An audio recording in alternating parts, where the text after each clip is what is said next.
Welcome to the Ralph Nader Radio Hour. My name is Steve Scrovan, along with my co-host David Feldman. And David, we're live Zooming today again. We have a virtual studio audience. It's exciting. And it's packed, and we're going to hear from many of them today. But first, let's tell you what we're going to be talking about. We're going to be talking about corporate predators and how they're preying on our children, tempting them with junk foods, violent programming, over-medication, isolating virtual reality and social media, and much more. And parents or teachers are being routinely undermined as a result. So these corporate hucksters believe they can get away with anything when it comes to marketing to children. And we've covered this commercial assault on our youngest and most vulnerable on the Ralph Nader Radio Hour before, but now it's time to move to the next critical stage. What can be done about it? And that is the subject of today's show, co-sponsored by the American Museum of Tort Law. Our guests will be Susan Linn, author of Who's Raising the Kids? Big Tech, Big Business, and the Lives of Children, and Claire Nader, author of You Are Your Own Best Teacher, Sparking the Curiosity, Imagination, and Intellect of Tweens. Children's rights expert, Professor Robert Fellmeth of the University of San Diego Law School, will serve as moderator of this vitally important discussion. Steve and I will join the discussion later on, and we'll bring our virtual audience into the conversation for a live Q&A. And as always, somewhere in the middle, we'll check in with our corporate crime reporter, Russell Mokhiber, because it wouldn't be a Ralph Nader Radio Hour if we didn't check in with the corporate crime reporter. But first, to kick things off, I'd like to introduce to you the director of the American Museum of Tort Law, Melissa Bird. Melissa? Thank you, Steve, for the kind introduction. Welcome, everyone. The American Museum of Tort Law is proud to co-sponsor today's discussion on the Ralph Nader Radio Hour Live. We are here today to discuss what can be done about corporate predators targeting our youth. But before we do that, we here at the museum would like to take this opportunity to invite all who are listening to take a virtual tour on our website, which is www.tortmuseum.org, paying special attention to our dangerous toy exhibit, which further elucidates the truth that corporate marketing efforts often override safety concerns. It is my pleasure to introduce our moderator today. For today's discussion, he's a national expert on children's rights, Robert Fellmeth. Robert Fellmeth worked as a Nader's Raider from 1968 to 73 in the early days of the consumer movement. He has gone on to become the Price Professor of Public Interest Law at the University of San Diego, and he founded their Children's Advocacy Institute in 1983. Since then, the Institute has sponsored 100 statutes and 35 appellate cases involving child rights. Today, it has offices in Sacramento and Washington, D.C. He is also the co-author of the leading law textbook, Child Rights and Remedies. Welcome to the Ralph Nader Radio Hour, Bob Fellmeth. Thank you. I really appreciate it. I'm very pleased to have with me two of the best authors in the field, Claire Nader and Susan Linn. I wanted to begin, though, by talking a little bit, just for a few minutes, about the law and the changes that have occurred in technology that cause us great concern. We have, in the last 25 years, a radical change in how children receive information. They don't receive it on a television set that is being watched by the whole family or on radio. They receive it by communications that are massive, very inexpensive to transmit, and intimately received by the recipient in a screen and a words right in front of their faces. That's without parental knowledge, usually. Increasingly, it's in the world of the child is increasingly an internet world that is being determined by those who are originating that internet transmission. And by the way, people who are originating transmissions do not even have to identify who they are. It's been a big deal for me, because I wrote the entire board of Facebook and asked them to simply require anyone who makes any post at all or any communication at all to identify who they are as a part of the First Amendment, because it's not just the person uttering the statement that has First Amendment rights, The audience has some First Amendment rights too. And I think those rights include the right to know who is talking, to decide whether or not I'm going to listen, I'm going to hear, I'm going to spend my time, and I'm going to be able to judge credibility. And I can do that if only if I know who's talking. And what's happening now is lie about who's talking. The hacking that's going on is endemic. I was a victim myself 2 days ago of terrible hacks. And it's become legion. It's everywhere. And the children are victims of it too. In fact, they're victims that do not have alternatives to compensate or to fight back. Now we have the Tort Museum here, which is very important. And the tort is, by the way, an act or omission that causes injury to another and is a civil wrong. It's a very broad term. It can be emotional or physical harm. It can be intentional or it can be negligent. The problem, of course, is that with this modern technique we have now of massive communications, you don't have the ability to get into court because the individual wrongs are small. No one's going to go to court on a $5 matter or a $100 matter or even a $5,000 matter. It's not going to happen. The court's essentially barred to people who do not have $10, $50, $100, $200,000 at risk. The only way it gets into court for a decision is through a class action. So a tort class action is a critical mechanism to vindicate any public right today. There are two other mechanisms that can also police a statute on point, and there have been 3 or 4 statutes enacted recently, which I'd be happy to talk about if people are interested. There's a public official acting like the FTC has recently, and as others, public agencies have acted and prosecutors have acted. And you've got, all sorts of things that can happen here. You've got mandamus actions that can be brought if the government's involved in failing to police something or abusing something. And that's a kind of action that we like to bring in my organization. But if it's not mandamus, if it's not public official, you need that class action, need the ability to bring the class action. So that's why the Tort Museum is an important element of consumer rights today. So anyhow, that's really what I wanted to get off my chest. So I feel better already. We have been involved at the Children's Advocacy Institute in all sorts of public official acts through statutes. We've enacted the pool safety statute in California that lowered child drownings by 60%.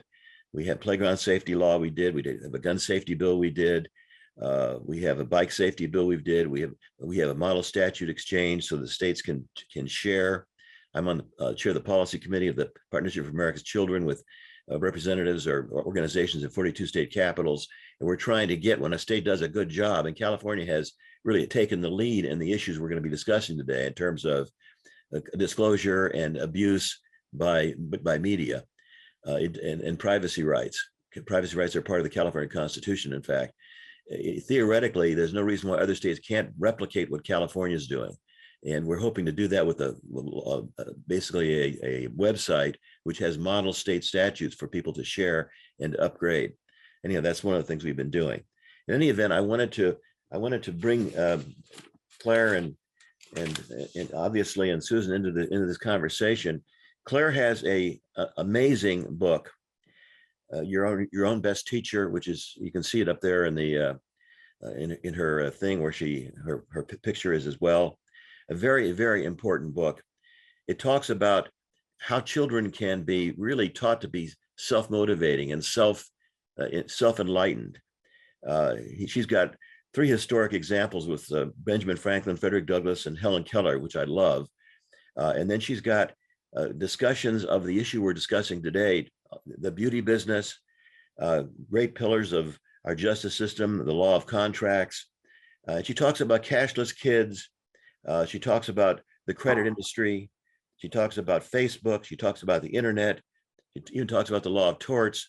Claire, can you please tell us what you think, how you think children interact and suffer from what's happening with the internet? Thank you very much, Bob. How they suffer.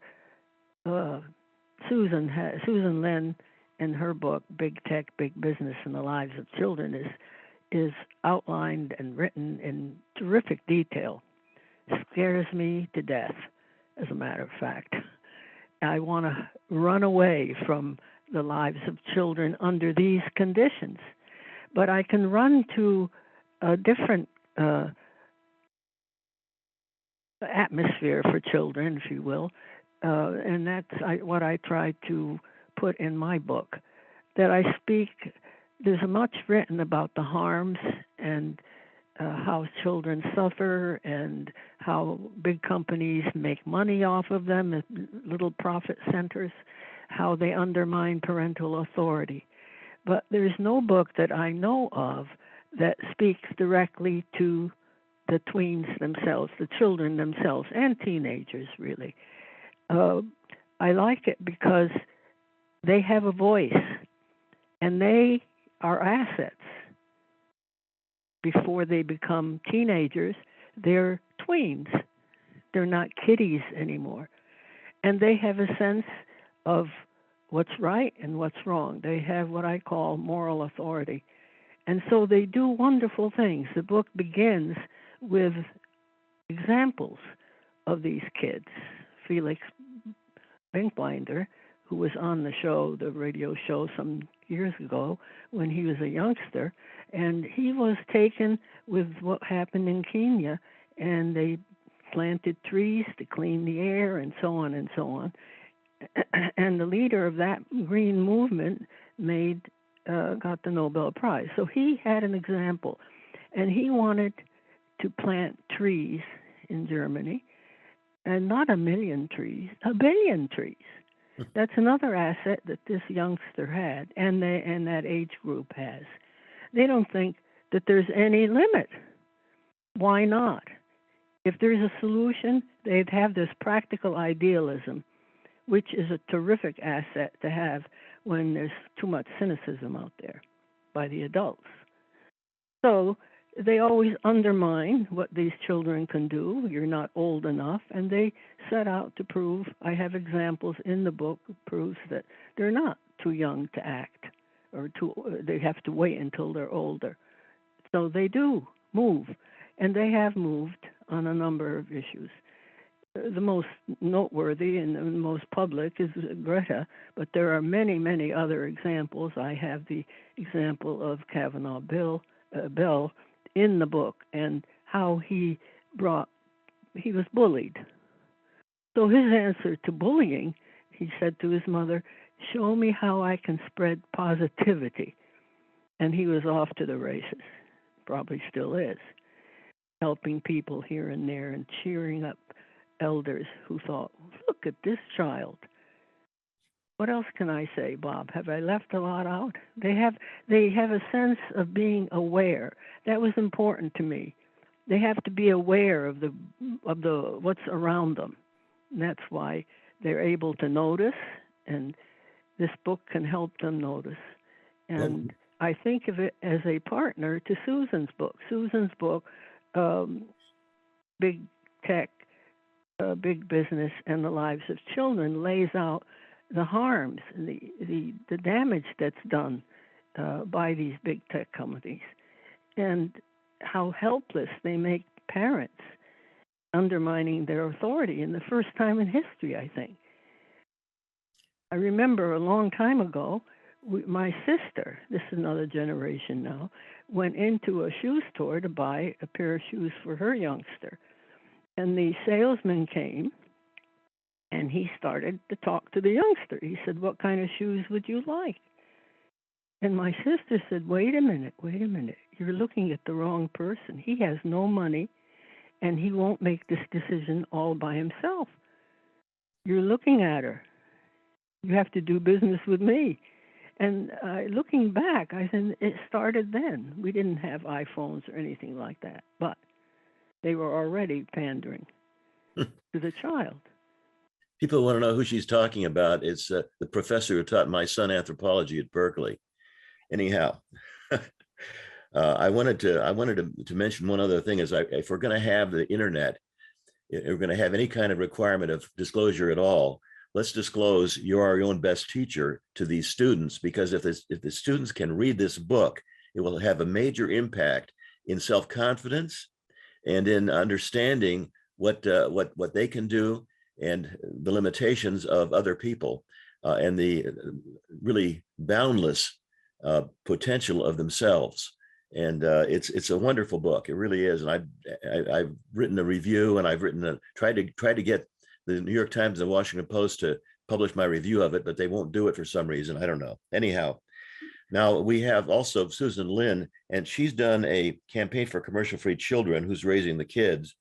She talks about big tech. She talks about the fact that it's not that business is evil. It's not that they're trying to harm people affirmatively or anything. They're just out there making money. They're trying to make money. They're trying to market. They're trying to sell. She describes it as amoral, and I think that's probably accurate. They do not care. And she has an example of Alexa for kids, which I think is pretty hilarious. She has some amazing metaverse facts about it's controlled by corporations, the materialism, the image. She has a wonderful counterexample of Fred Rogers, which I very much appreciated because I loved him when I was growing up. But maybe, Susan, you can kind of fill everybody in on why you think it's dangerous and what you think is happening as a result of the marketing based on sales to children directly without even parent involvement. Yeah, I think that what the new media has done, which, you know, certainly television began and radio also, is allow corporations direct access to children. And corporate values and the values that benefit children, they just aren't the same. Children need to spend most of their time with people who care about them, who love them, who want the best for them. And instead, they're, you know, spending a lot of time not in person with corporate CEOs, but with the values and the intent of those people. And I think, you know, there's a lot of concern about screen time, and people talk about screens, you know, are a problem. It's the business model of the people who make the devices and the programming. It's the business model that is really harming children. Yeah, it's not, you say it's not maliciously intended. It's just they don't care, and they're doing something else, and it has collateral effects that they don't monitor or care about at all. And I wanted everybody to know something about where the law is on the incredible documentation that we've received here, because basically Susan has gotten a chapter by chapter by chapter example and recitation of all of the facts underlying the effects of marketing on children, which are, as I said, although they're not deliberately mendacious, they have a very negative impact.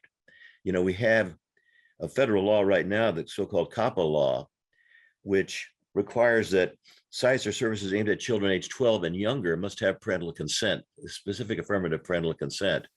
That's a weak law, first of all, because people don't know how old the kids are, and it's not really monitored, it's not really enforced, nor is it necessarily enforceable. So we have a British statute, which is recently enacted, which is much better than anything we've ever had. Age appropriate design code, it's called, and it's something we should be looking at. The Congress should be looking at is something in that direction. Then we have in California, we have the state voters approved the California Privacy Rights Act of 2020. We have the right to privacy in our Constitution in California, and it basically is the first comprehensive privacy law that we've ever had. You cannot sell personal information if you have actual knowledge the kid is under 16 years old. If under 13 years old, a parent must authorize really any kind of interaction with the child. And then new California law, which was just enacted, effective in 2024, will change things more. It's a little bit better yet. Poses restrictions on internet companies that serve minors. They design their platforms with the children's well-being in mind. It bars 8 common data collection practices that are abusive. And it does other things as well, but it hasn't caught fire with Congress yet.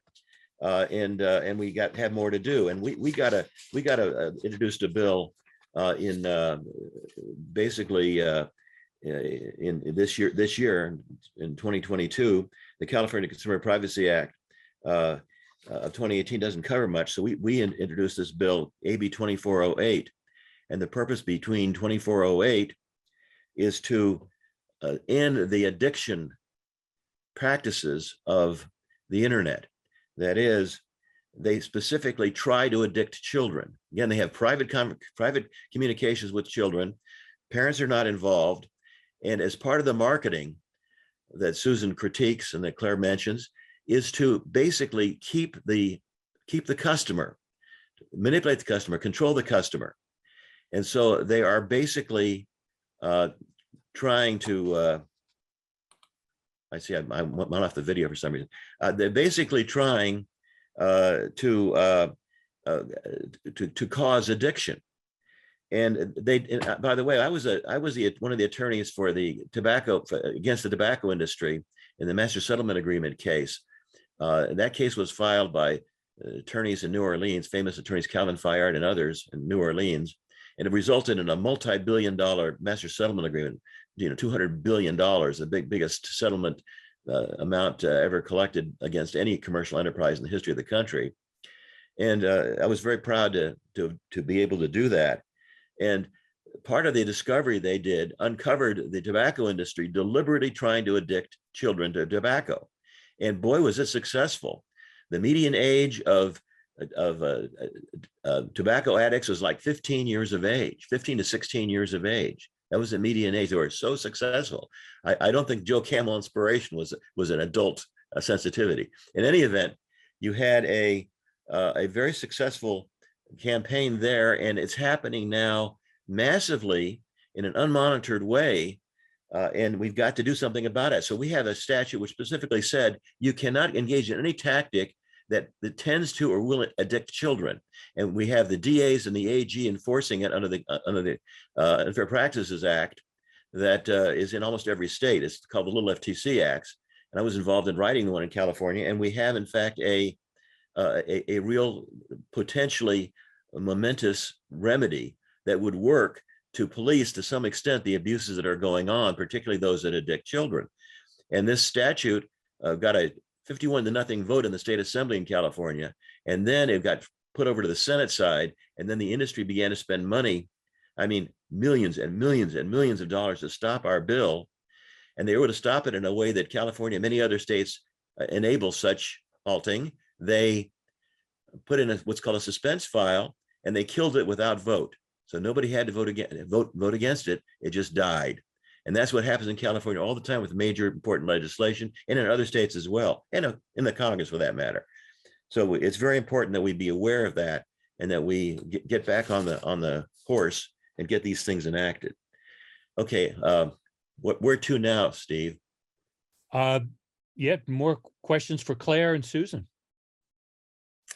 Sure. Susan, what do you think should be done what do you think the best tactics would be to end the abuses that are occurring right now? I think that I really believe that there ought to be a law against targeting children with advertising and marketing. I'm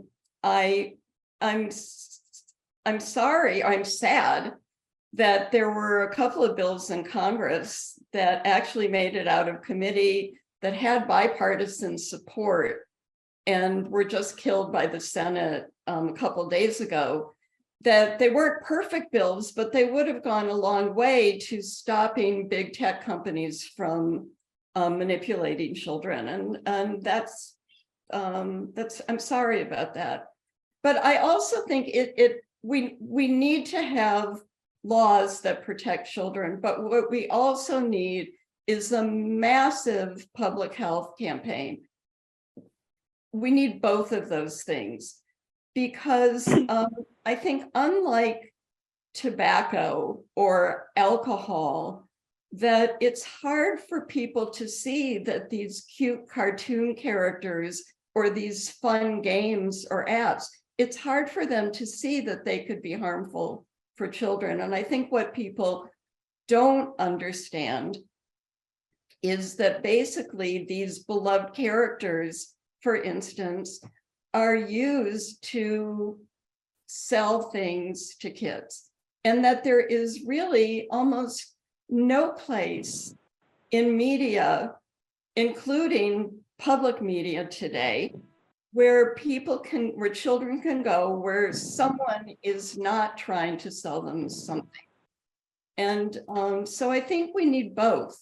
We need a public health campaign on its own that wouldn't work at all, because you can't expect one family in isolation to combat a $1 trillion industry. I mean, that's not possible. But we need the public health campaign, because I think people need to be educated, and we need laws that protect children. I mean, I think what California is doing is incredibly impressive, and that the design code that Britain passed is just a remarkably important step toward doing that. And the organization that I founded, which was called Campaign for Commercial Free Childhood, and is now called Fair Play, is working really, really hard to get a design code passed in the United States as well. Well, I think Why do that's you think important. that's the case? Why do you think that's the case? Why do I think that? What is the case? That it's hard to get something going here. Well, I'll tell you UK why. did it. I'll tell Yeah. you why. It's Oh. because of dark money. It's because these are people who are making a lot of money, and dark money is controlling things. And we have one of the worst Supreme Court decisions in the history of the world, which basically equates corporations with individuals. It equates corporate entities with private citizens, and they're not the same thing. A corporate entity has a fiduciary obligation. All those in control of it have a fiduciary sacred obligation to maximize the profit and protect the investment of the stockholders. That's the kind of benefit it is. And you cannot, have a Citizens United type case that equates the two and still have a democracy. Really, that's not a democracy, equating the two. And in allowing dark money to control everything, which is what happens, that's why we lost this bill in the California legislature. That's why the bills that Susan's mentioning have failed in the Congress, because they have money, and they're influencing everything with money. We're always worshiping democracy. We are a democracy. We're great. We're wonderful. Rah, rah, rah. You hear that all the time. Bullshit. We're not a democracy. We're an ochlocracy. We're an entity which is controlled by big business. That's just this is reality. It shouldn't be. I don't want it to be. We can change it. Anyhow, I feel better now. So I always tell my classes when I'm teaching, I say it's a successful class if at the end of it I feel better and you feel worse. So I think I'm doing a good job here. Claire, what do you think? What do you think could be done to get your book and your message out there as a major part of the culture? You're talking to me? Yes, I am. Yeah, okay. To get it out, that's difficult, because you have to get the teachers on board, and it's hard to go into the schools to do that. I'm still trying to find some school, maybe a private school, that would use it as a text, and then see where we go with the children. You see, the children are willing, but the adults are rigid. Have you thought about doing another edition of it, Claire, in the form of a class, in the form of or a series of lessons for teachers, changing the format a little bit and promoting it that way? I'd be glad to help out. Yeah, I'll talk to you about that. That's interesting. Yeah. I think But that's I don't fantastic understand idea. teachers. I really, pardon? Oh, I just think that's a fantastic idea. I think that that it would be really helpful to teachers to have that version of your book. Mm-hmm. Absolutely. All right, yeah. The over the Christmas, I have a special ed teacher. She's teacher, and also she organizes about 7 towns here in that district, Region 1, and she is going to read it with an eye as to how special ed students can benefit from this book, or they can use it in classes with special ed. What is special ed? It's autism and other things, Sure. But I'm thinking that maybe these special ed students can pave the way. We got a bill through in California about 12 years ago that requires parenting education in schools. And you could write a book that would guide that such a course or modules or whatever. It was vetoed by the governor because he said this is an issue only for churches and families, period. Almost all, I took trigonometry in high school. I haven't used it too much. I went to mental shop and learned how to, I grew up in Hawaii, and I learned how to make these flame things that you put in luau's. I haven't used that skill, but almost everyone is going to be an uncle or an aunt or a parent. So why don't we talk about that? And your text is an excellent focal point for teaching people how to parent, for crying out loud. Anyhow, that's an example of a law I'd like to change so that we can have that what you have to say as part of the curriculum. I think another part of that is child development. I mean, that the other thing that I think is hard for people to understand and that is corrupted by corporate marketing to kids is, a baby is not the same as a preschooler is not the same as a preteen is not the same as a teen. And we need to approach them all in somewhat different ways. I think that's really important and something that people don't understand. And what the marketing industry does that is so manipulative and insidious and just wrong is they exploit the normal, developmental process, I guess, that kids look up to older kids and they want to be like them. So preschoolers want to be like preteens want to be like teenagers want to be like young adults. And so in the marketing industry's mind is they say, well, preschoolers want to be like preteens. Let's market to them as though they were preteens. Let's give them what they want.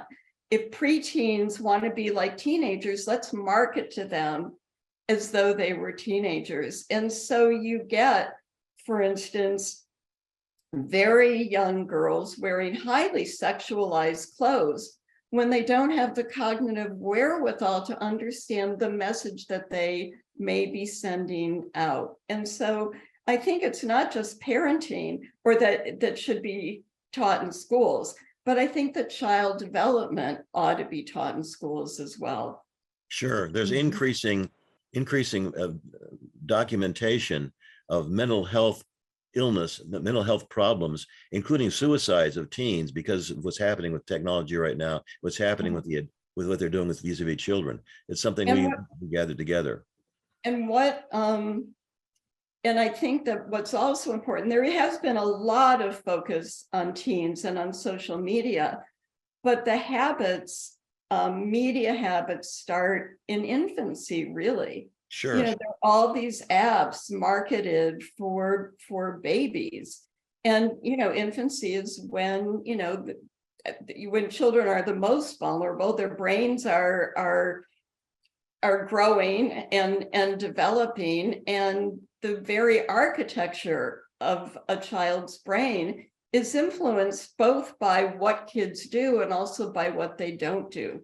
So another problem is that when kids, very young children, are spending so much time with electronic toys or with screens, that they're being deprived of the things that we know contribute to healthy development.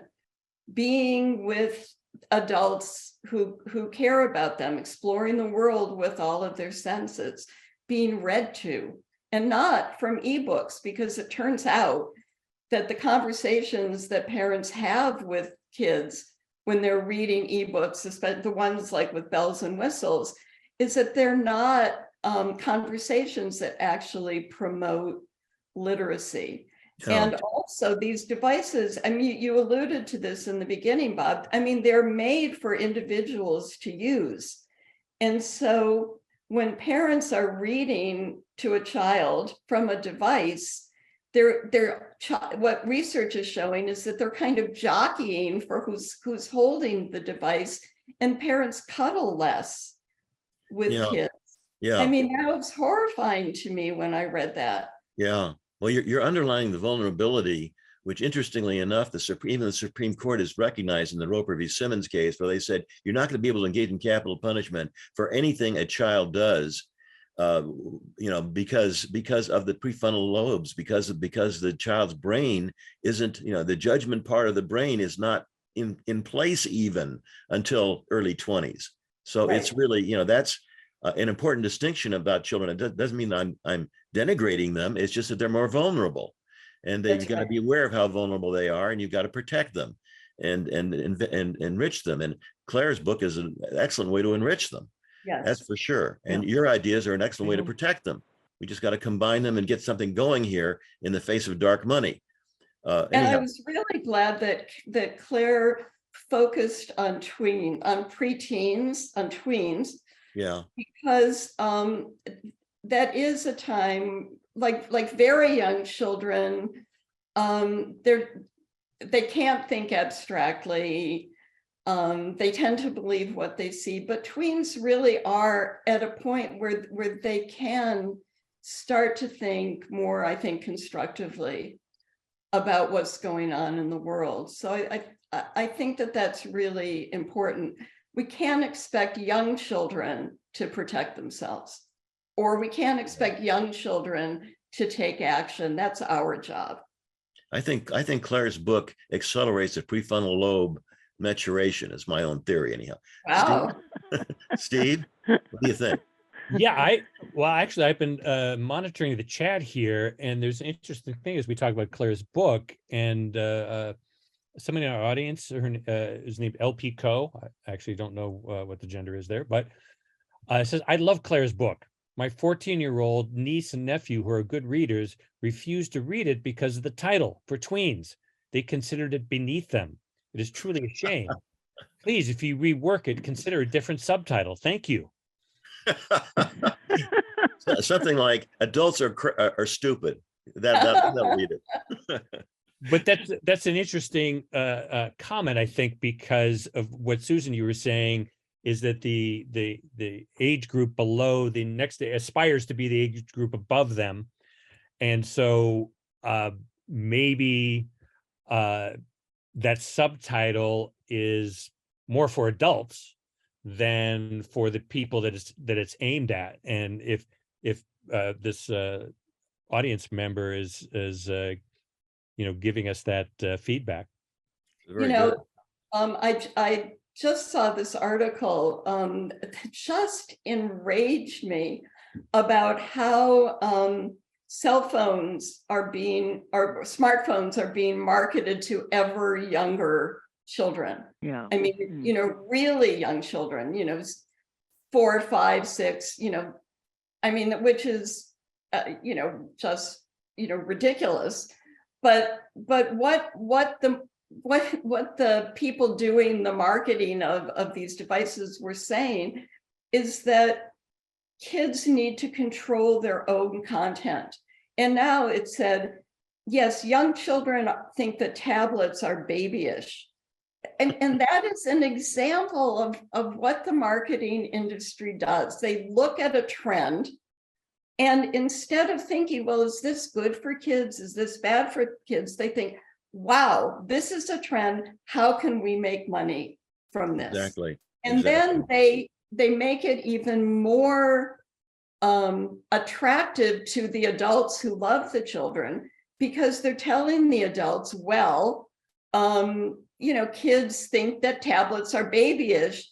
They're going to be unhappy if they have a tablet, and young children don't even really need tablets anyway, but they're going to be unhappy if you have a tablet So you need to get your young child a smartphone, or it'll seem like you're not a good parent. I mean, parents are in a really difficult position right now. It's hard to be a parent today. Just ask Sure Ted is. Cruz, who had to take his kids to Cancun last year. It got very cold. He'll tell you how hard it is to be a parent. Exactly. Right. David, do you have any questions before we go to our audience?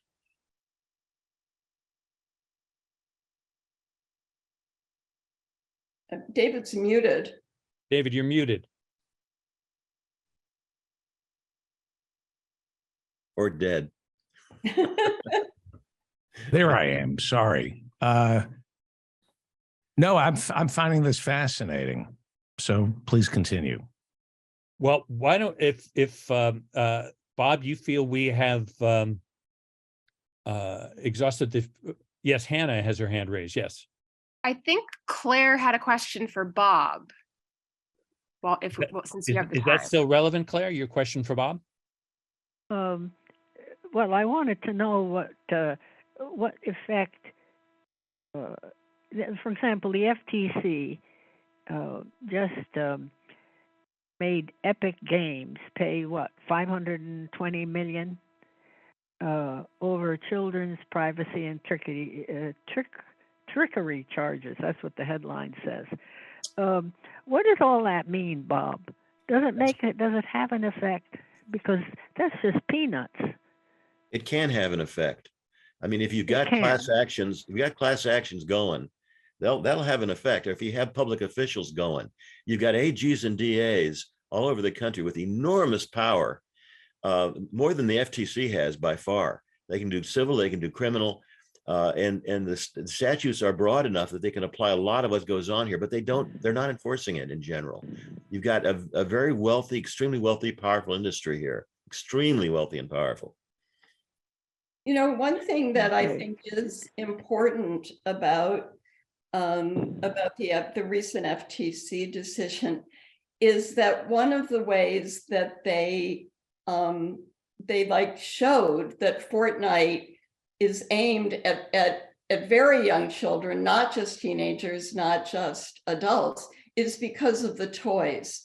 There are Fortnite toys for really young kids.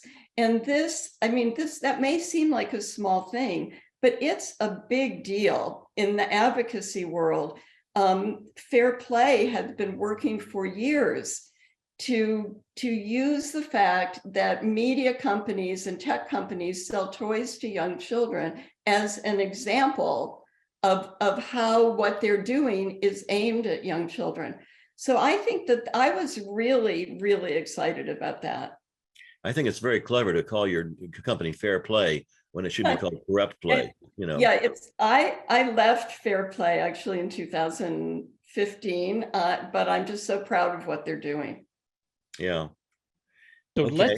let's open it up to our audience. Hannah, are we ready to bring some of our audience members into the discussion? I'm ready. I hope they're ready. Okay, fair enough. Go ahead, Hannah. All right. Let's see if they're ready. Zool, are you there? Can you unmute, please? I've given you permission to unmute. Once again, just for the live audience, if you've asked a question in the Q&A, I will send you a direct message when it's your turn to ask your question. And then I will give you permission to unmute, and then I'll ask you to unmute. And I will also say that out loud like I am now. And if you're around. Okay, so I think I will ask the first question. Okay. Let's try again. Now I can unmute. There you go. Could you, so I can introduce you properly, could you confirm the pronunciation of your name, please? Yes, I'm Zool.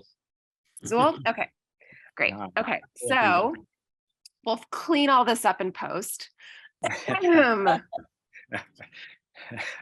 Thank you, Steve. Our first question comes to us from Zool. Yeah, so the question is, it's in the chat, is that the Pentagon, using cutting edge corporate marketing and advertising techniques, preys upon our children in its military recruitment. Some of us as veterans of peace are partnering with youth peace groups, specifically very young college and high school groups, to revitalize counter recruitment against ROTC and JROTC. Your advice? Who wants to take that one? Advice as to what? As to, we're dealing, with these cutting edge marketing and advertising tools that the Pentagon is using, and you guys are talking about how corporations are using marketing and advertising all the time, and how to counter it in raising our children. Now, looking for ways as we go into, we really can't get into the high schools, but as we are trying to talk with very young people who are of economic draft age, to convince them that the military is really not a good direction for them to go in. Well, I suppose I really don't know the answer to that question. I mean, to the extent that the Pentagon or anybody engaged in deceptive advertising or deceptive promotion, there's an action that could or should be taken to stop it, to police it. Obviously, if they're lying, if they're misleading, etc. And it's very easy for the Pentagon to mislead, obviously. I know that one struggle that was going on, I imagine it's still going on for a long time, is about the military using video games as a tool for recruitment. Then the video games, these, violent first-person shooter video games really glamorize violence and make it all seem really exciting and things like that. That's a struggle that has been going on for years. Yeah. Isn't that what we are doing now with long distance warfare, where drone warfare, it's kind of like a video game. Somebody's sitting in Nevada and they're sending drone missiles somewhere in the Middle East, and it plays right to how the children are raised on those games. I have a follow-up question for Susan. You have a foot in the entertainment world. Do you know of any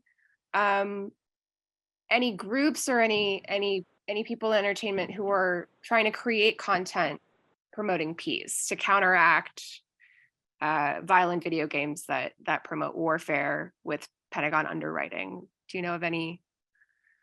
Sure. I mean, I think that a lot of the television programs, for instance, on PBS, have wonderful messages for kids, and and talk about conflict resolution and really, I think, promote healthy development that would lead to peace. But the problem with those programs is, we don't really fund public media adequately. And so all of these programs also have all of, junk toys and apps and all this stuff for kids. I mean, basically mimicking, the commercial, the business model of commercial media programs as well. So yes, I think that there are programs that have, really positive messages for kids that promote peace. But at the same time, what they're also doing is convincing kids that they can't have fun unless they have, a doll from whatever the program is, or unless they have an action figure from the program, or unless they have food, that features the program. And that the whole issue of brand licensing is a real problem. It's not that there isn't positive programming for kids. It's that the way that it's being sold and the marketing and the way that they're making money is harming children all at the same time. Let's be frank, we have a cultural problem with violence and sex, and children are subject to messages promoting both violence is basically something that's a game, and you win if you destroy someone or something, and you lose if you don't. And sex is something you just do every chance you get. What can I say? I mean, and it's not actual. I mean, it's not sex in the context of relationships. oh no, It's not sex as sex education being taught in the schools. It's sex and power, sex and things, sex to sell something. I mean, that's the message that kids are getting about sex. That's our culture. That's Popular media. the culture needs to be changed. Yes. Oh boy, that's a big one. I wonder, Susan, have you come across any anthropological work on the questions we've been discussing? Or what is the role of the American Psychological Association? Do Well, they take? yeah, in the early 2000s, I was on a committee. A bunch of psychologists sent a letter to the American Psychological Association asking them to come out and say that it's unethical for psychologists to work on advertising campaigns that target children. And what we wanted was for the APA to take that stance, and they did not. I mean, what they did is form a committee. We wrote a report. The APA did come out saying that there should be no advertising, I think, to children under the age of 8. But they would not say that it's unethical for psychologists to work on marketing campaigns. And then recently, many psychologists signed a letter to the APA, saying that it's unethical for psychologists to work on big tech, apps and things that are targeting children, that are using child development not to promote healthy children, but to promote healthy profits. And the APA has done absolutely nothing. Mm. But the anthropologists, no, I don't, Claire, actually have any experience with that. All right, That's Hannah. a good question. Good question. Yeah. Hannah, take us to our next audience question. Thank you, Steve. Our next question comes to us from Zach Lang. Hi, I think I've unmuted. I just wanted to say thank you for hosting and getting this great group together. I had a question, one for Bob and then later one for Susan. But Bob, I was wondering how could like a U.S. ratification of the UN's rights of the child affirm protections that aren't yet in place? I don't know whether I'm like, which one would be better to be done first, but could a ratification give some backbone to some of these things? So that then we could say, now the kids that we know have a right to privacy. Now we know they have a right to bodily autonomy and things like that. It wouldn't be a final answer, of course, but it's certainly something we should have done. I mean, we're one of the only, I think, 2 countries that have failed to do it, for crying out loud. It's insane that we haven't. And to me, it's kind of an ethical issue more than it is an actual effective legal mechanism. Gotcha. Wonderful. Well, yeah, thank you. I'm still surprised that we haven't as well. And then, Susan, my other question was, if can consumer protections be updated for today's online marketplace? Like when you're shopping online, even doing your grocery shopping, you have to like click through 17 like click for mores just to even see the product label. And then they're directing you, oh, we'll ask questions of other users. And so you're like, is this going to harm my kid? And you hear someone who say, I bought it for my grandma and she liked it. And it's like, okay, well, thank you. But I didn't mean to wander off into space, but is there anything that can be done to protect the marketplace or at least update it?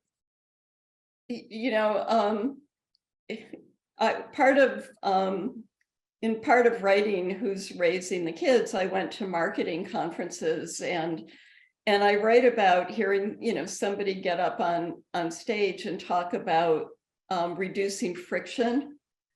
And to me, as a psychologist, reducing friction, has to do with family therapy or or maybe WD-40 or whatever it's called, like not being able to close my windows or something like that. But basically, the goal is to make buying things as seamless and easy as possible. I think it's Jeff Bezos who popularized, that idea. And so, they're not interested in giving you information. They're interested in selling, and that's why you have to go through all those click-throughs to get to the label and whatever. But I would imagine that that is something that could be rectified by law. Bob, is that possible? Sure. Yeah. All right. Does that answer your question? Zach is off. Oh, now. he is. Oh, Yeah, okay. we're going to move to the next one. You. All right. Thank you for your patience. Okay. Thank you, Steve. Our next question comes to us from Rich Stevenson. Well, hello, everybody. Am I on now? Yes, you are. Okay, well, I put in 4 questions there. I don't know really where to go. I'm mostly Use concerned your about- best one. Yeah, Mr. Give us your Stevenson, best one. why don't you ask your question about commercial interests in school? I think that's an interesting line. Okay, yeah. Children at school are bombarded by commercial interests and privacy of the public schools. How can we stop that situation? I did some substitute teaching a few years back, and I was just shocked that schools were just commercial interests were just ran things in the school. I guess they found a way to gain influence. I don't know how, but we should get those commercial interests out of schools. Any way to do that? I absolutely agree with you. And the commercialization of children's education is just so troubling. And basically, what happens is that schools are underfunded, and people send what are called sponsored educational materials, for instance, into schools. Teachers get them. They're very slick. The teachers are using ancient textbooks. And so what we're getting are, corporate influenced even curriculum for children. I mean, and schools think that if they make a deal like with Coca-Cola to sell Coca-Cola in schools, even though childhood obesity is a major public health problem, they think that they're going to get a lot of money, but actually what the research shows is that they get very little. I mean, it's a scam. It's a terrible scam. And it undermines critical thinking. If you have a corporation that you think is supporting your school, you're not going to probably want to take close looks at that corporation's labor practices or the products that it sells. I mean, if you're depending on them, or you think you're depending on them for money.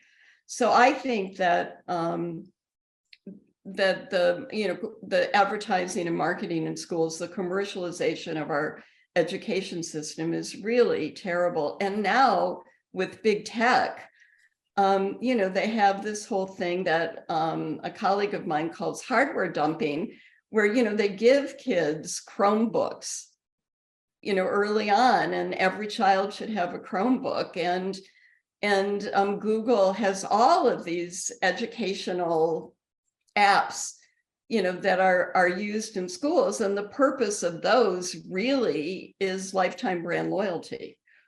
That's what Google wants. I mean, you get a child when you're young, and when they're young, and you'll have them for the rest of their life. I mean, that's like a corporate aphorism in a way. I agree with you. All right, very good. Let's go to the next one, Hannah. Yeah, I just dun, dun, dun. Okay. Thank you, Steve. Our next question is from Samuel Simon. They've left the room, so I'll ask it for them.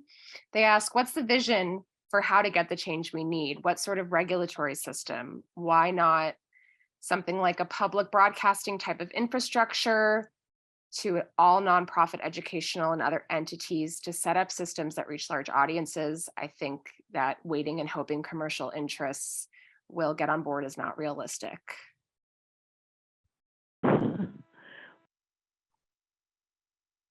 Well, I just want to point out that when you look at public NPR, National Public Radio, they're always advertising this, that, and the next thing. They advertise a lot. It was supposed to be a station that did not have advertising, and they don't have enough of a budget, so they say they have to go with the ads. We did a count once. In 1 hour, you had about 30 ads. And the sponsors influence the programming. Again, you don't want to bite the hand that is feeding you. Well, Yeah, they acknowledge, they always give you this. We're critical about this now, but this company is a donor. So what does that get you? Yeah, we need a robust public media system in this country that is really, truly public. Well, what happened is it was set up that way. So now we are where we are, which means that money talks. Now you got to give money through the public purse if you're going to have a station with no ads. Yeah. And some people are old enough to know how hard they worked on getting public broadcasting. And it was meant to be without ads. So it's a failure. There's a public cost independence. Sure. You know, this also reminds me, and I think it's important history, that in the 1970s, the Federal Trade Commission announced that it was going to actually ban advertising to children on television. To children under the age of 8, and ban junk food advertising to children under the age of 12. Interestingly, not because they were concerned about child obesity, because they were concerned about cavities. It was before the childhood obesity epidemic, but every industry that stood to benefit from marketing to kids put horrible pressure on Congress. And the FTC was actually defunded for a while, and it made it, and when it was funded again, it made it harder to regulate marketing to kids. And then in 1984, the FCC under Ronald Reagan deregulated children's television, and that's when it became fine to create a program for the sole purpose of selling toys. And we're living with that regulation today. And I just think it's important for people to know that this is a struggle that's been going on for a really, really long time. It was very easy. Great Britain, I believe it was this year, they've banned junk food advertising at certain hours when kids are watching. Other civilized or so-called civilized countries can do this. Yeah, well, the Consumer Product Safety Commission should be working on this. This is one of the reasons why they exist, and they need to identify children as a major, and they do work on children, cribs and other issues that endanger children. But I think they need to work more broadly on the propaganda to children and how it affects their eating habits and their health. And it's not just their eating habits and health. I mean, we are in a climate crisis. And we know that consumption, is a big part of that crisis. And yet the message that kids get every day, the primary message of a commercialized culture is that we need things in order to be happy. We need the things we buy. We need that the things we buy will make us happy. That's the primary message. That's the message. Including sugar and salt and food? Yes, and kids wake up to that message every day. They're being, trained to, their values are being manipulated in ways that are, ultimately going to lead to the destruction of the planet.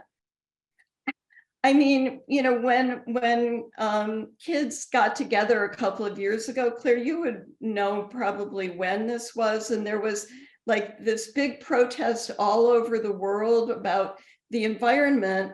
2 weeks later, the American Toy Association named these dolls called the LOL dolls, which are all about packaging. I mean, it's the amount of plastic in this product is just phenomenal. And it was named the toy of the year, the best toy of the year by the American Toy Association. I mean, that's crazy.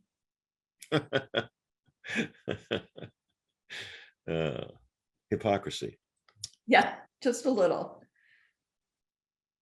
Well, it was the well-known landscape architect Frederick Law Olmsted who said democracy depends on hypocrisy. Oh. Sarcasm, I think, but okay. Steve? Yes. Hannah, what else do we have from our audience? Our next question comes to us. Oh. So we have a technical issue. So we have a compelling question from David Guron, but they're I'm unable to ask them to unmute, unfortunately. So Hannah, I have a question for listeners or for participants in this whole thing. What have you heard that will make a difference in what you do tomorrow? Great question, Claire. Pop that in the chat to our live audience. Yeah. Monitor your kid. Yeah, the question is, what have you heard? What has the audience heard that would make them do something tomorrow to on change this problem? About this problem? Yes. We've got. Let me see. We're getting some pop-ups in the chat. Robert Simmons says we can go to school meetings and raise the awareness. Sure. That would be wonderful. Yeah. Zach Lang, who asked the question earlier, said, I feel validated in the seriousness of purpose. It has helped to be with other people, reflect on those issues. Lynn Harvey says, we can share Claire's book with all the kids. I know.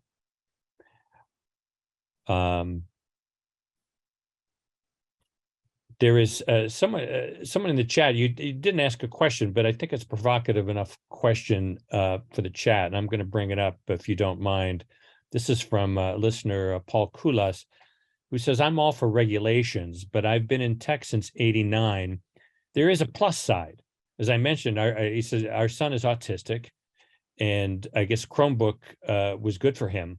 Minecraft helped him. To this day, the digital world he inhabits in discords have helped him be more social.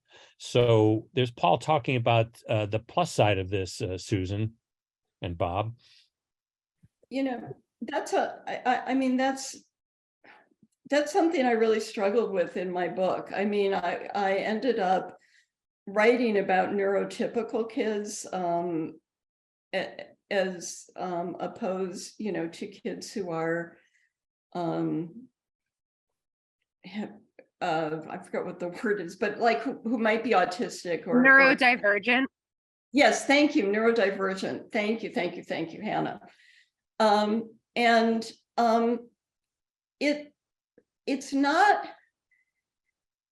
It's not that Chromebooks are inherently terrible, although I think for very young children that they need a more tactile, experience and that kind of thing. And they can be helpful to kids who are autistic. But that doesn't mean that tech companies should be able to use techniques to keep kids on all the line, or to use, unfair advertising practices.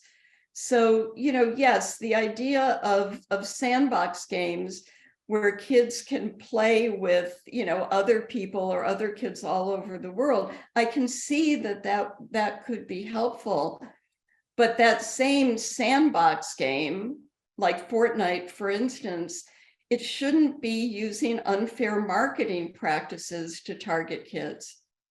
Yeah, So, these, if the games could exist without the unfair marketing, I can see that, they could be beneficial to some neurodivergent kids. having a profit incentive and et cetera, and producing things, to me, is not a negative at all. It's a positive. It's what's capitalism all about. Let's do more of it, but let's do it in a way that does not impose what are called external costs. I have a nephew who is autistic, and he may in fact benefit from some of the things that might not be beneficial at all to other children. Fine. I think that that's right, but corporations shouldn't be allowed to exploit children for profit. All right, I'm just monitoring the chat here, and I think maybe this is in answer to Claire's question. This is from Patricia Caviccioni, who says superintendents and principals receive a variety of opportunities to invite a group or an organization to offer in-service training to teachers on many different subjects. That is a way to get into schools. There are opportunities to get into schools as a mentor or in a grandparent program. Some schools offer parent support programs. Good idea.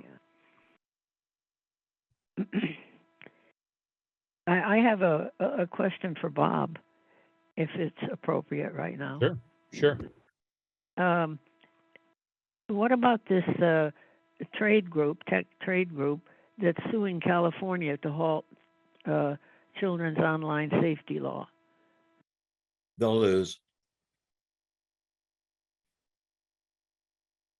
All Pardon? right. He said they'll lose. They'll lose. Okay. Okay, I think, Hannah, have we come to the end of our unique questions here? We do have a question that I think is a good follow-up to the discussion of things like Chromebooks in schools. So Lloyd Conway asked Google Classroom, and I'll editorialize Chromebooks and other corporate tech are nearly ubiquitous in schools. What privacy concerns should we have? Are open source alternatives viable? And I'll add, practically speaking, what are some of the ways that we can safeguard children's privacy while taking advantage of the tech that is available to use in an educational setting? Good question. Susan, do you have any take on that? Well, one of the things in the bills that just died in the Senate is to make the default privacy settings the most powerful that they can be. I mean, so that's something that I think would help.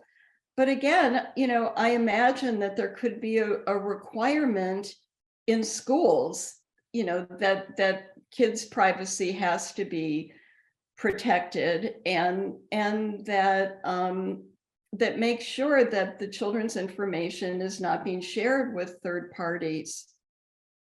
Right. So school boards can pass those kinds of regulations, actually. Sure.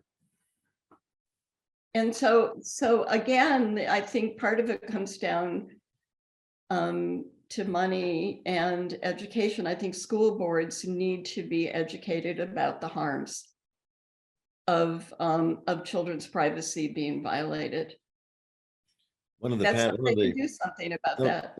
some of the audience just said, I think very cleverly, that there should be a default, basically a privacy default that can be accepted under certain circumstances, but kind of reverse the thing into, you have to have a special authorization for privacy to, it's private unless there's a reason not to. Yes. All right, I think we can draw this to a close. Steve, if I may, we do have a comment from an actual youth that we have a youth in the audience who submitted a question. So I'm gonna ask that we just take a moment and Nico Les, if you could unmute and ask your question. And thank you for joining Hi. us. Did that work? Yeah. I'm in 7th grade actually, and in 6th grade I learned about cookies and computers and how they collect data from websites. We had like a digital literacy class, and I didn't know about this before, and I sort of wished I'd learned earlier, because now I turn off cookies anytime I'm on a website, but I didn't know before. And I was wondering, how do you decide when to teach kids like about things like that? That's a great question. Claire? I actually couldn't hear it. She asked about how when do you teach kids how to turn off cookies, which are ways they track you on the line. Actually, Nico, I would ask you, I would throw that right back at you and say, when do you think is a good time? When would you be, obviously you're in 7th grade and you were able to do it. Could you have done it earlier?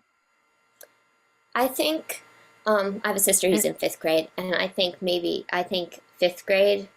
I mean, it's different for different people, honestly. But I think it's useful to learn, and not just specifically cookies, but anything similar to that about what you guys are talking about, big tech companies and all kinds of things like that.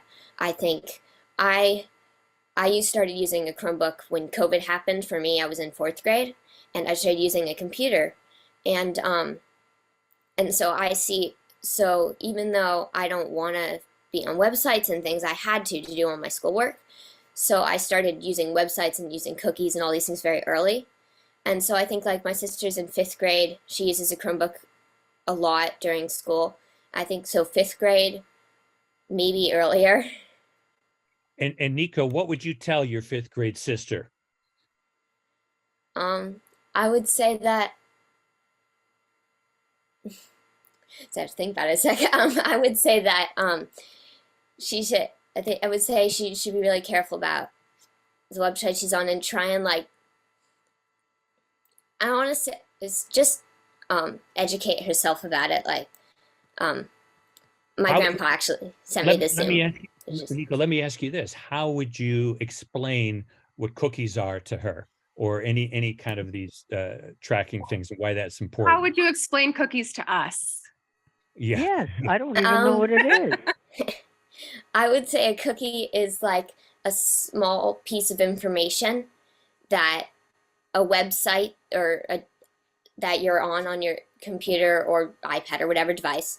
It's a small piece of information that the website keeps, that almost like learns about you. And it keeps it until the next time you're on that website, which seems okay at the beginning because it can help with things. Like it can help remember like what language you speak if you change it to a different language. But it can also mean that that website can then tell another website, oh, this person is, say, this age and lives in America. And that can help that website, that can help a new website to be like, oh, I'm going to show this person ads to get them to buy this thing. And so I think it's really important when you're like, I'm like 12 or 10, that you know that like if it's marketing this thing to you that maybe your parents don't know about because you're on a computer, it's really important that you know it doesn't have your best interests at heart. And it's really just, it shouldn't really know these things about you. You're constantly being asked to agree to cookies all the time, and it's not limited. I mean, if it were a cookie to do this at this time for the next 10 minutes, fine. But you give up your privacy, you give up information about yourself being transmitted. So cookies are a very, very important part of reforms here that are necessary for privacy. Nico, that was a really great explanation. And I think you should get in touch with Fair Play. They have a youth branch, and I think they'd be interested in hearing from you. The website is fairplayforkids.org. Thank you. Nico, you are an example of what Claire calls an inspiring tween. Thank you for joining us. He's probably read her book. Yeah, very good. Do you mind if I ask a hypothetical? Sure. Sorry, before we do that, just some housekeeping. Nico, before you go, if in case we do decide to use this for the broadcast or the podcast, are you okay with that? Yeah. Okay. Thank you. Thank you, Hannah. Go ahead, David. If a parent in a small town said, I'm disconnecting the internet, you're going to spend all your time in the library. You're going to spend, instead of coming home and sitting on the internet and doing social media, you can satisfy all your curiosity in our small town library. After a year of that, what would the child have missed out on? A lot. Yeah. How old is the child? Well, what do you mean a lot? What would they have missed it? That's A lot is happening in the universe that is accessible via the internet, and it's Right. not, a lot of education, a lot of information, a lot of is there, and I don't think depriving children of that access is necessarily the answer. no, not the answer, but you can read the paper in the library. Exactly. But and I mean, one thing that that really troubles me is now, of course, we have books being banned, librarians and teachers being censored. Well, I'm gonna. Companies can say anything they want to kids. Let me go back to my original question, because I think Claire Nader agrees with me. If you were to fast and say no internet for a year, all your knowledge will come from what is available inside a library. Claire Nader, do you agree? I think your child would be better off for a year getting all their information from the newspapers, magazines, books, games available inside a local public library. I'm not so sure the internet has anything better to offer other than immediacy. Well, first of all, you've got a lot of, even if they give you good information, or you can get good information, you get all the distractions with the ads and this and that. I don't know. I have never had a computer, and I don't feel uneducated. Now, I didn't know what a cookie was. I did not know what a cookie was. Well, there you go, Claire. In the lingo. But I know, I mean, I heard it, so I will know it. I will ask about it. I hate to be, then I'll be quiet. Well, first of all, you don't hate to be. Let's just start there. I don't what? I'm saying to David, you love to do this. Go ahead. The solution is your local public library. That is, I think, is the solution, is disconnect.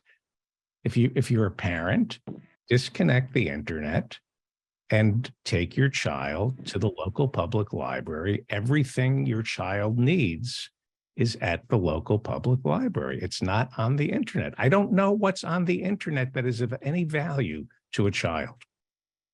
I don't agree at all. Okay. Claire Nader, would you back me up on this, please? But Claire doesn't know what's online. I can't tell who's talking, actually. I'm mixing it up. Is it Steve? No, that was David. David said the library part. Yes. Right. And Bob said that he disagrees. And no, I think, look, it's like a car. You're a certain age, you can learn how to drive a car and get a license. You don't do that when you're 10. The rules don't say that. You can't. But when you're on the internet, you have to have some idea of discretion. You have to understand all the things we don't have to get so detailed with children, but you can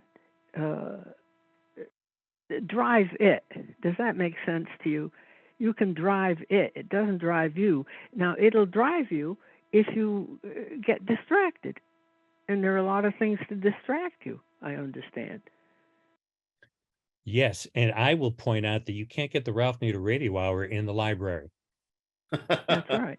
Well, There are a lot of things you can't get in the library. Huge numbers No, of things. that's right. You can get the internet in the library. yeah, Well, there yeah, you that's go. what I was thinking. Oh, yeah. There you can. go. I mean, yeah, the kids, I mean, one problem that my sister's a librarian, and one, things that is concerning is, kids coming in and basically using the computers and not, going to the books. I mean, I think libraries are so important, and Google search is not a library. I mean, and Google is not a librarian. And one thing that kids gain by using libraries is relationships with librarians and with adults who can help them, explain things. But I think that depending on, David, I asked you about age. For young children, there isn't anything really that very young children can benefit from being online, except possibly video chatting with the adults who love them. But for older kids, you take a small town and a parent turns off the internet, what the parent and the child are dealing with is this child going to be isolated socially? What's the impact of that? I mean, and I said this earlier, one family in isolation can't combat this zillion-dollar industry doing everything that they can, to, as a colleague of mine said, make parents' lives absolutely miserable. Right, but if we had, it would be civic engagement, real civic engagement at a library if people were forced to meet and see each other in person, not virtually. But if it's just one family doing it, it's not people. I mean, the whole town would have to say, that they're, turning off, computers. I think, right. I mean, I think kids, I think it's sad that if kids aren't using their libraries, which are wonderful resources, but for older kids, I don't think that banning them from It's just silly. from the internet, I don't think that's the solution. And also, it's That is blaming what the that is what victims. Silicon Valley does. I mean, the darling children of our Silicon Valley plutocrats do not allow their own kids. They either limit their exposure or, Yeah, and I know, and everybody talks about Steve Jobs and how wonderful, oh, well, not how wonderful, just the irony when he was asked what his kids thought about the iPad, he said they'd never seen one. But the message I mean, that's a libertarian solution in a way. The message is that parents, it's all up to parents, and parents should just say no. And, that's not. It doesn't work. If I may, I think Claire's comparison to a car is a solid one. Kids can't drive cars, kids can ride in cars, and there are all sorts of protective measures in place to help them ride safely. And at different ages, they have a little bit more freedom in the car. And Right. I think perhaps, the internet being called the information superhighway, not the biggest stretch to use the car as a metaphor. That's a clever comment. That was good, Hannah. Thank you. Okay, so Yeah. Hannah wins the show. Okay, Yeah. Hannah wins the show. Steve, David comes wrap in it the up. close Take second. us home. We're going to wrap it up. And Anna's going to do a victory lap, but on the internet. a virtual Victory lap. virtual victory lap. All right, so Hannah wins. And Claire. And See, I win by making Claire the winner. That's Okay. right. That's right. I'm taking credit for Very her. clever, very clever. Claire pulled you over the finish line there. Right, All right, Claire wins so- the metaphor. So I want to thank the audience. You are free to go. We're going to just do a little housekeeping here. Thank you so much for commenting and some great questions, great chat. We're going to keep all of this, and those of you who had comments in the chat, we will curate those too, so that Ralph will get a little feedback on what was going on while we were all here, while the kids were off playing without him. And let's do now just the formal good outro for you, Bob, Susan, and Claire. And I will ask you for the websites that you would want to direct people to. So let's do that. So I want to thank Bob Fellmeth, Susan Linn, and Claire Nader for such a fascinating panel discussion. Bob, how best can people reach you? Well, they just put Bob Fellmeth in Google. There's only one of me. And Susan Linn, what's the best way to reach you? My website is susanlinn.net. So just Susan at susanlinn.net. I'm eager to hear from you all. And Claire, they can go for your book to inspiringtweens.com. Is that correct? That's correct. Or go to your local library in a car that your parents are driving. Or Exactly. walk. Or walk. Or walk. We walk in our town. Yeah. Okay, so I think, I want to just say one more thing I yes. think would wrap up something for Yeah. me anyway. Sherry Turkle, who's done a lot of work from MIT in this field, and who's out with the Empathy Diaries herself. I haven't seen that book yet. She wrote a little blurb for me when she read the book, and she said that she made the point that I was trying to say tweens can be change agents and so on. But she said that I was too modest because the book, You Are Your Own Best Teacher, is for a family sit-down. Across the generations, we must be more curious about who controls our media, climate, food, and politics. What is keeping us back from confidence in our ability to act? We are at a break the glass moment. This is a necessary conversation.